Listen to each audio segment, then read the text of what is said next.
The financial system has rules, a whole bunch of them, actually. And where your money sits, how long it stays there, when it gets taxed, all of this stuff massively affects how fast it grows. But here's the thing. There are legal advantages built right into those rules. And that's exactly what we're going to break down today. So I got to ask you, are you playing by the right money rules? Because honestly, just understanding them, it can make all the difference in the world. All right, let's get right into it. The system has these built-in advantages. And look, they're not some big secret or hidden conspiracy. No way. They're written right there, in plain sight, in tax codes, banking regulations, investing rules, you name it. The only problem is they're just rarely explained in a simple way. And that's what we're going to do right now. So here's how we're going to tackle this. First, we'll talk about creating the right money environment. Then we'll get into the huge difference between owning versus earning. After that, we'll cover some really smart wealth strategies. And we'll wrap it all up with something simple but powerful, the power of patience. Okay, first up, the right money environment. See, it's not just about how much money you have. It's really about where that money lives. And that makes a massive difference. Think about it like this. The system treats your money completely differently depending on the box you put it in. Take tax-advantaged accounts, right? Like your retirement funds. Money in that box gets to grow with way less friction from taxes. Then you've got employer benefits, stuff like a contribution match. I mean, that's literally one of the only guaranteed returns on investment you will ever find. It's free money. And then there's this idea of geographic arbitrage, basically earning where the pay is high but spending where the cost of living is low. That gap alone can create some serious financial breathing room. So you might be asking, why do these rules even exist? Well, it's pretty simple. The system is designed to reward money that goes in early and stays put for a long time. Governments, employers, they create these incentives on purpose. They want us to save for the long haul, to build stability. It's all by design. All right, let's build on that with our next section, owning versus earning. And this right here is the fundamental shift in mindset. It's moving away from just trading your time for a paycheck and toward having your money actually work for you. And here's the absolute core of it. Not all money is taxed the same, not even close. The income you earn from your job, bam, taxed immediately. But the growth on an asset you own, say a stock or a property, that's only taxed way down the line if you decide to sell. And that delay is everything. It's the whole game. Let's make this real with a little 20-year race. You've got person A, the earner. They get a nice raise at work. Awesome, right? But that extra money gets taxed right away, and they can only invest what's left over. Then you have person B, the owner. Their assets grow in value, but those gains aren't taxed each year. The money stays invested. It keeps working. You see the difference? Person A's wealth is constantly getting chipped away by taxes, while person B's money is just compounding away, uninterrupted, on a much, much larger pre-tax amount.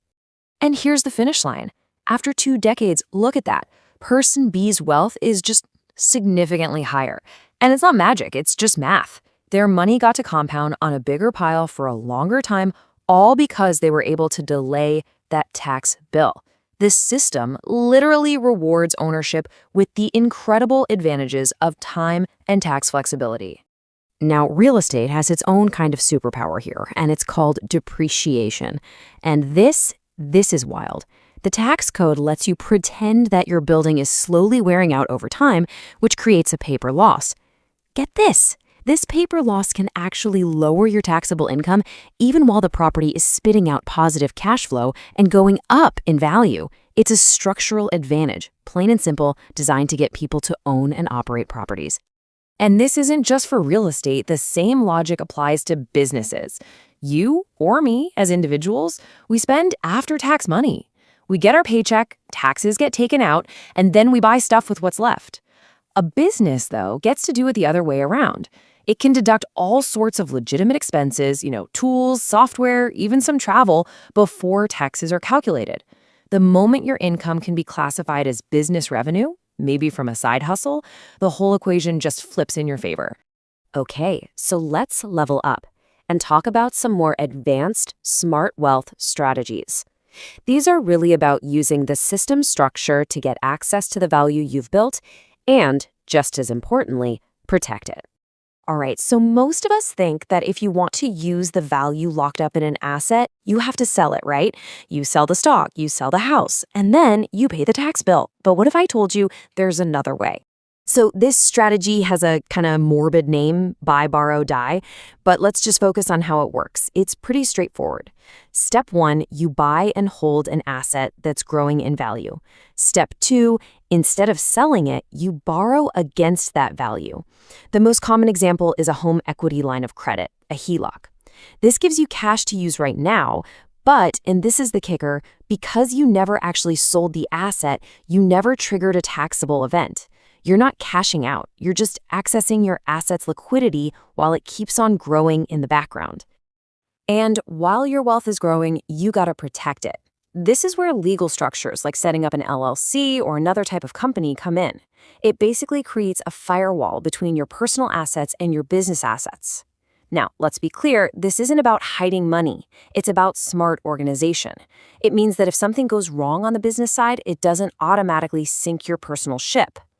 And all of this brings us to our final and maybe most important point, the power of patience. Seriously, this might just be the simplest and most overlooked advantage in the entire financial system. Let's connect all the dots here. Have you ever wondered why index funds are so incredibly tax efficient? It's because they have really low turnover. They're not constantly buying and selling, which means fewer taxable events. This perfectly illustrates the system's golden rule. Growth itself isn't taxed, only realized gains. The profits you take when you sell are. What does that mean for you? It means you control when you pay the tax man. And every single year you wait, you let a bigger pile of money keep compounding for you.